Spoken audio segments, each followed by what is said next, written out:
नमस्कार, मी डाके सर, समाजशास्त्र विभाग, BA भाग 2, सेमिस्टर 3, पेपर क्रमांक 3, भारतातील सामाजिक समस्या या पेपरच्या अंतर्गत आज आपण संप्रदायवाद, ज्याला कम्युनलिझम असं म्हणतात, या कम्युनलिझमच्या संदर्भामध्ये चर्चा करणार आहोत.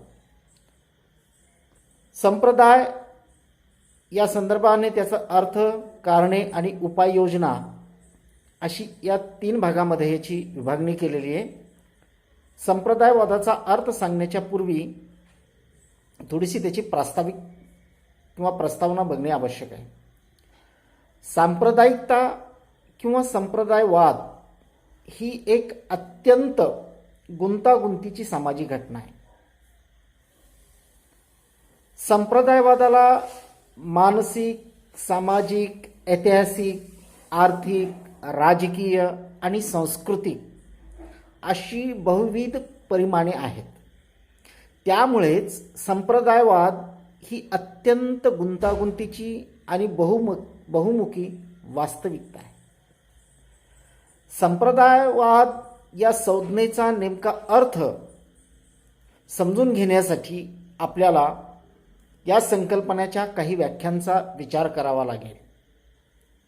बिपिन चंद्र या विचारवंताने एखाद्या लोकसमूहातील एक सदस्य विशिष्ट धर्माचे अनुयायी असल्यामुळे त्यांचे सामाजिक, राजकीय आणि आर्थिक हितसंबंध समान आहेत अशी श्रद्धा म्हणजे संप्रदायवाद.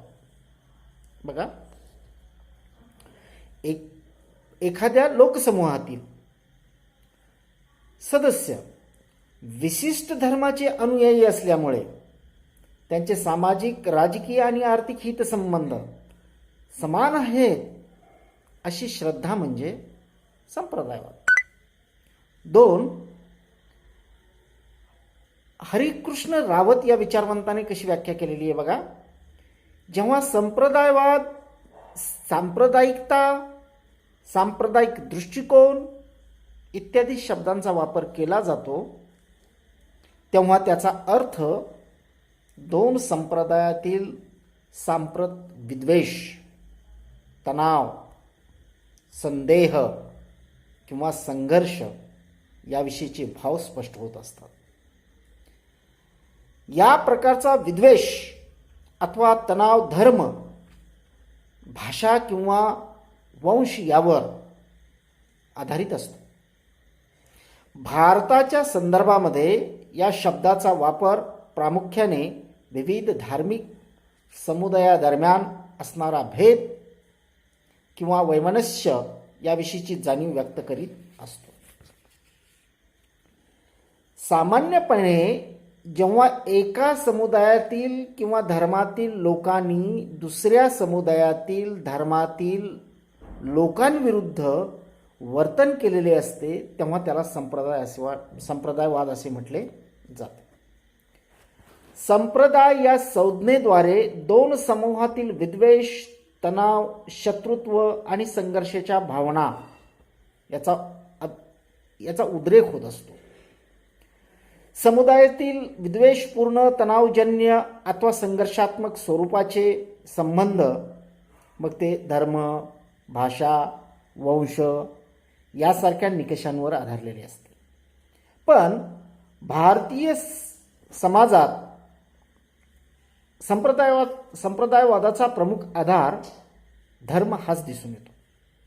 त्यामुळे 2 धार्मिक समुदायांमध्ये विद्वेषपूर्ण, शत्रुत्वपूर्ण आणि संघर्षजन्य परस्पर संबंधाच्या संदर्भाने संप्रदायवाद ही संकल्पना वापरली जाते.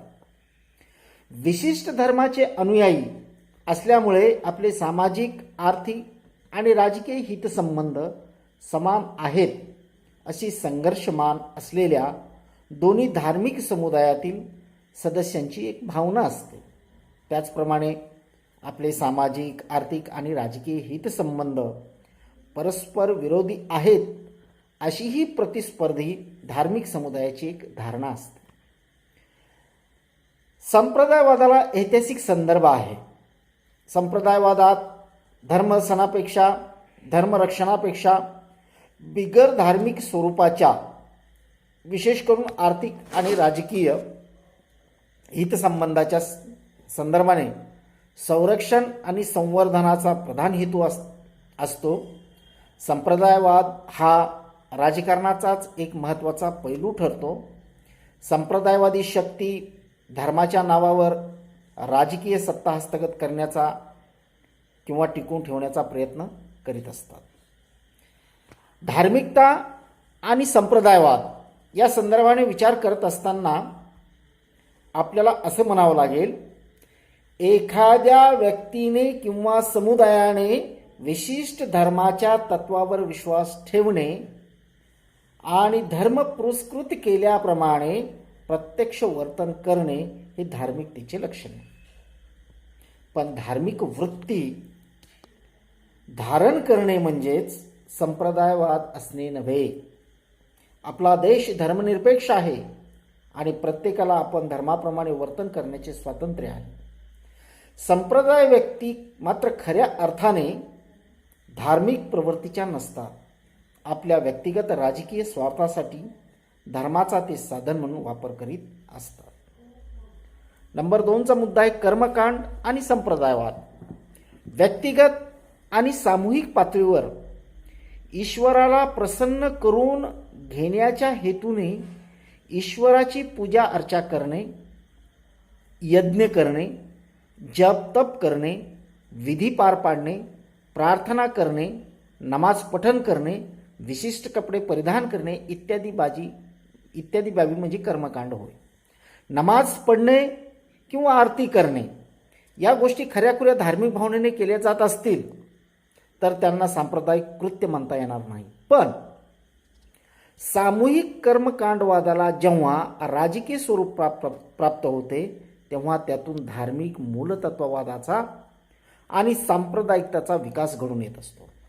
उदाहरणार्थ मुसलमानांचे रस्त्यावरील अथवा सार्वजनिक ठिकाणी केले जाणारे सामुदायिक नमाज पठण, हिंदूंना सांप्रदायिक वाटणे आणि त्याला प्रतिक्रिया म्हणून हिंदूंनी महाआरत्यांना प्रारंभ करणे या गोष्टी आपल्याकडे अलीकडील काळात घडलेल्या आहेत.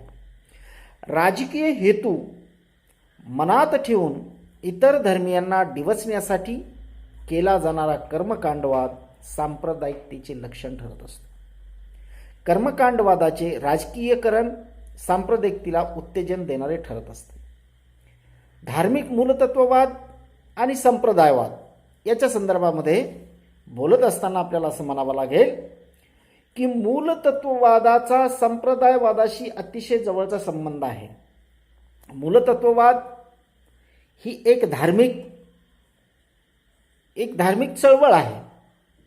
बायबल आणि ख्रिश्चनिटीची एक देणगी म्हणूनच मूलतत्ववादाकडे पाहिले जाते. तसेच डार्विनच्या उत्क्रांतीवादी विचारसरणीतून मूलतत्ववादाची विचारसरणी जन्माला आल्याचीही मानले जाते. धार्मिक विचारसरणीचे हितरक्षण करण्यासाठी मूलतत्ववादाची निर्मिती करण्यात आली असता असा विचार प्रामुख्याने अमेरिकेत विकसित करण्यात आला. याउलट इराणमध्ये राजकीय हितरक्षणासाठी ही विचारसरणी विकसित झाल्याचे मानले जाते.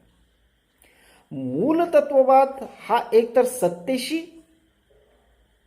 अथवा धर्मसंकल्पनेशी निगडीत असतो. मूलतत्ववादाच्या आधारावर सदा सर्व काळ सत्ता हस्तगत करण्याचा आणि नियंत्रण ठेवण्याचा प्रयत्न केला जात असतो. उदाहरणार्थ इराणमध्ये अयातुल्ला खामोनी याने आणलेला मूलतत्ववाद. अशा तऱ्हेचा मूलतत्ववाद 1920च्या सुमारास इजिप्तमध्ये प्रस्तुत करण्यात आला. भारतामध्ये 1940च्या सुमारास मौदुदी याने स्थापन केलेल्या जमाते इस्लामी या संघटनेने मूलतत्ववाद सुरू झाला. मूलतत्ववादी चळवळ दोन गोष्टीवर लक्ष केंद्रित करते. एक सत्ता हे प्रमुख तत्व असते आणि 2 धर्मशास्त्र आणि धर्माधिष्ठित वर्चस्व. धर्माधिष्ठित मूलतत्ववाद ही एक आधुनिक अशी घटना आहे. ही चळवळ प्रामुख्याने प्रतिक्रियात्मक निवडक स्वरूपाची असते. तंत्रविज्ञानाच्या विरोधी अथवा राजकीय आर्थिक शक्तीच्या विरोधी अशी ही चळवळ असते. पण सत्तेला आव्हान मात्र निर्माण करणारी असते. काही हिंदू आणि मुस्लिम संघटनाही मूलतत्ववादी असल्याचे दिसून येते. आज एवढा अर्थ आपण समजून घेतला. पुढच्या भागामध्ये त्याची कारणे आणि उपाय हा भाग आपण समजून घेणार.